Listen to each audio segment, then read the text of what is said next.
Whawhetai ki hei ki, whawhetai pe tau toi whawhetai. Tau mao e pong fo o, mo pong whakakoroa koen, o tari tiari whiwhia ki mautou kotoa pe, kau ngā karistiani, kau ngā tui, kau ngā tau pe mo koe Sisu, ke tau Polokalama Lotu Huufia, o pong whalai te Fakauike kotoa pe. Whawhetai koe ahonu tau unu mai pa moe tau Kaveinga, whaamu ke tau Lotu, pe tau Huufia, a si kau Uitou kotoa pe. Kai ki ngata i tonga, a mara hao mai ki murini, pe whee pe hatapa, pe hai pe hataha ko ke mea i pe arawe i koe Uitou, whaam ke tau Lotu, pe tau Huufia, a si kakai koen, si whahinga koen, o whataha ai e ki. Kai ki ngata i pe te whitoia pe mihono folofola, rak Timote vai nima, pe koe vestolu ki he nima. Ke mea i pe lawe i si whanonga e whahinga koe ni, taimi ku tō tau ai e huse pāniti, taimi ku tō tau ai e si whae, taimi ku tō tau ai hala whanonga, tau whanonga pe heo pe, whetoko tōku kua whai mi he kau ai koe ni, ki he kau ai koe, kai tau te whito ke tō e ngahi pouturiki, pa koe ngahi of anga, pa whai se nau whanonga, pa moi whanonga he ngahi whaingataa, pa moi pōre o taimi, pa moi pōre o e mo ui, a te āhaki, mōre ai of anga, kai ki ngā tai ku hiri ai ngāhi mea whakaeiki, pa whaisio nau whaheke he kā, mātou koe whāmiri, kai whainga ke whakahanga fo au ai mo ui, ai Uitou. Pa koe taimi au whaingata, pou pe te ke lea mai, te ke talanoa mai, iai nai hataha te ne lawa kā te kina. Iai nai hatoa he māmani ko ni te ne lawa o kā te kina ngāhi whaingata au e mōre o whanga pa moe kovinani te, he koe kovinani te pa moe o tua. Kai whawhetai. Tau wha mau e whainga maari e koen ke tau Lotu Huufia, ke vili taki atu e tau Lotu, e Polokalama, e platform e tau pe mo koe Sisu, ke ngahi loto whare kotoa pe. Ke whanonga mai ka pau koe Uitou, koe kai ke paea koe, o kai ke lompe kina koe, o kai ke ngā hoa o whanonga he iaia e ko Sisu kalaisi.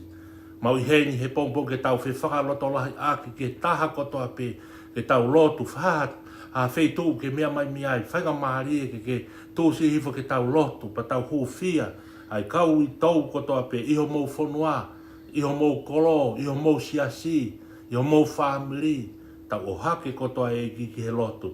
Kau whaam ke lau pea ki folofola ko ni ke te whito, me koe whakahino hito e ku whai me he folofola, ai ofa, pa mo langa mau pe whatu e ko Sisu kalaisi, pa nia kai ki ngatai, mo ne whakaloto lahi, pa mo ne pou, mo ne tau kawei ki tau tolu, ke tau ofa, pe ave ai whakamauto tonu ke si kau Uitou kotoa pe. Koe whakaloto lahi ne a Paula, ki a Timote, rotonga ne talawau si i, pa kono teu whawhai whi kauen i hene ministry mo ne ngāwe, ke toka ngai si kau whiwhine Uitou kotoa pe, a ki kau Uitou kotoa pe, i society pa mo siasi. Pa koe rea ne whae Paula ka Timote, rak Timote vai nima, pa koe ves tolu ke ves nima pehano wharenga. Toka ngai e kau whiwhine Uitou o paia mo ni. Ka oka pau o mau whanau pe makapuna e si Uitou, oua mua ke a koe ki nau tolu, ke nau whaia e tō onga to tonu ki hoto family. Pea ke whaia e to tongi ki he tau mātua he koe mea ia e hāngai fofonga ki aia e otua. Pea ko eni, koe Uitou o paia mo ni, pea tuku tue noa, kua tuku ene amanaki ki he otua. Pea kune nofo ki whai e ngahi huu mo e Lotu i he pō pea mo e aho. Whaloto lahe ne whai e Paula kon ka Timote, toka ngai ai ka Uitou kotoa pe. Lotu magna Huufia ki nau tau. Raki whainga Maria o e ngāwe, pea mo ea ko whamau to tonu, o angi ia maki nau tau. Ko tui ko ke mea, ngāhi whorofora lahe, ka u ke tohi eksoto wahe wowa, vesi wowa ke wawha, koe lao yo whatokanga mo sese, oa te mohanga whakasi kakai, oa te mohanga whakamau, hawhi halaki ai whakamau hono whai ke si kakai koni ka Uitou. Rea ke sāme ono walu pa koe vesi ni mā, koe tamai ke tamai mate, koe whakamau ke tokanga ke whiwhine Uitou, koe otuaia, o afio anga topu. Rea ke parofita o sāka ia vesi fitu, wahe fitu vesi hongo furu, pe o ai whakamaro hia e Uitou mo tamai mate. Ai ao no fo mo vai pe o ai whakaukau i ho moroto, ha kovi ke whai ki ataha, he kohono ka inga ia. Whatonga iange, kaunga karistiani ki he ofa, pe moi vili taki mai ai ofa o tua ke whahinga koni. Pako whaamu ke tau lotu ki he ahon, tau huufia. Hai pia tau te mana, kai ki ngatai i he tau lotu pe kako ke whainga maari e kou challenge, kou pore i koe, ha uatu ki ai. Avi haki so pingi, avi ha ofa, ha whainga whaunga te te whai he ofa. Tala mai heni, ke tau toka ngā i whamau to tonu ke oang e maa ki nau tolu. Tala mai ke toka ngā, hau pe ke folofola e o tua, ka harvest homo ngahi ngoe, whakatoi hawa ngoe e ku ngā ko si Uitou pa mo tamai mate. Pako tui ko whainga maari e ahon, pore i koe, whakahase koe, e ke kau mai ke tau Lotu Huufia ke si whahinga koe, whahinga e ofa ke o tua, whahinga e wiritaki ki ai e ni amanaki. Kai ke ngā tai koe tau whiohi e si asi, family, whanua, pa mo society, ke tawhanga ave e whamau to tonu, ke teknau tolu, si ka Uitou ko toa pe.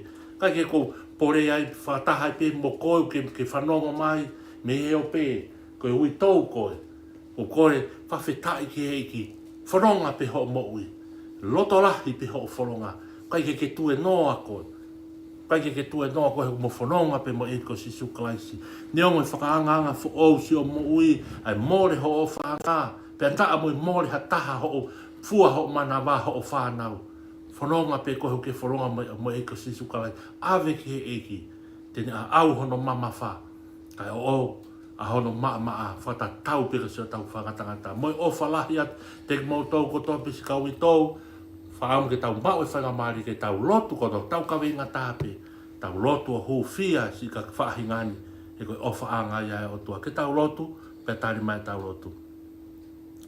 O tua mafi mau whawhetai, pa toi whawhetai a whakakoloa koen, ma onu mai ki he Polokalama Lotu Huufia, platform e tau pe mo koe Sisu, ka nofo pe te fito e ahon mo mau Kaveinga ke Lotu pe Huufia si ka Uitou kotoa pe. E ki pa ke mau lava whakalau te lau he ahon, mau whanongo pe he o pe, mau whanongo he talam, au kuongo na mai e whetuku tuku, pe me kau vai koe ni, ke kau vai koe, pe tala mai pa ke te whakalau lau e ta ui, au rifon ke he whanau mo e tala wau, fine mui, au rifon ke ngahi toku ki lalo, ai ui ai huse pāni ti. Ai ui atu e ngahi waifi lolo tonga pe, whakafua ho nau ngahi mana wā. Tau mau lotu ia e heiki, ke nonga pe moi fie maria e o tua, ke hau takia ke loto whare, pe moi Uitou kotoa pe whanonga mai ke broadcasting e Lotu Huufia e pong koini. Eiki ke me te ange ai nonga, ange ai fie maria e lolo tonga hara whanonga, ke sātai pe a sātai e te ki liua ia, loto lahi pe, loto toa whanonga, tala mai koe kau matatari te nau ausi pe ai whanua. Tala mai koe whahinga ini na ke malanga mau pe, he fuakawa fo ou, ho taimi na ke haere mamani ko ni, na ke folofola toka ngā i si ka Uitou, whawhanga se whangalami, whangasipi, na e taha e ngai uhinga ke ka Uitou kotoa pe. Kai ke ngā taini as whakotū pe he lao e whakamotua mea mo sese, whai mai, ai whanonga haa Israeli, tala mai toka ngā i si ka Uitou. Whamau to tonu ke ave maki nau tolu. Whamalanga hake e nau mo ui he koe whainga ta au nau whanonga ki ai more a ngahi pouturiki o e nau mo ui. Pako i maurotu ia e ke tāpu e kina si kau Uitou kotoa pe nau whanonga mai, pe mei tonga, pe heki kau tonga kotoa i murini, pe heki mamani kotoa pe mo e tapa mo e turiki whae mama, ke hau atu e maurotu e ki, he nonga pe mo e fie mari e mo e loto lah, ngau e te lau mari e maanyoni. Kai ke mahino, kai ke nau tau ke whakamahino, o kai ke tau te fua, kai ke ngā ahoa e nau whanonga nau tau. He kuiai ai e koe Sisu kalaisi ke whai ho nau tau hia.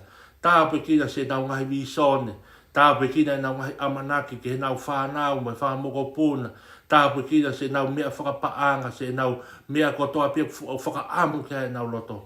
Mua hake ke tāpe kina pe hao whaki ho nau lau maari e. E nau ilo whapapau ke nau wafe pa nau whatomala, nau tare Sisu, nofo ke e ki lau e folofola. Whakamalohi e ke he nau moui.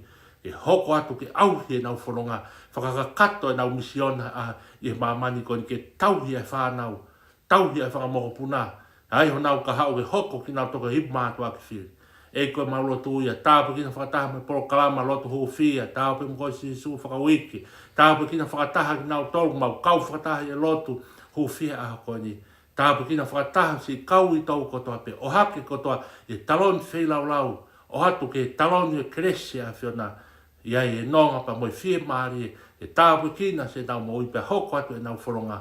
He kapiteni pe e koe Sisu klasi. Tāpu kina si kau I tau kotoa pe. Pe ega ki mau tolu mau kau whakataha e Lotu Huufia a hoko ni. Wafa o Sisu klasi kako mau whamo ui. E meni pa koe krese ai koe Sisu klasi mo ofa atu akata mai. Ma whea lau maare maani on. E no fo ia e kau I tau kotoa pe. Pe ega ki mau tolu group Lotu Huufia tāpe mo koe Sisu Fakauike a honi. Me a honi whai pio tā ngata. Amen. Tohi foko e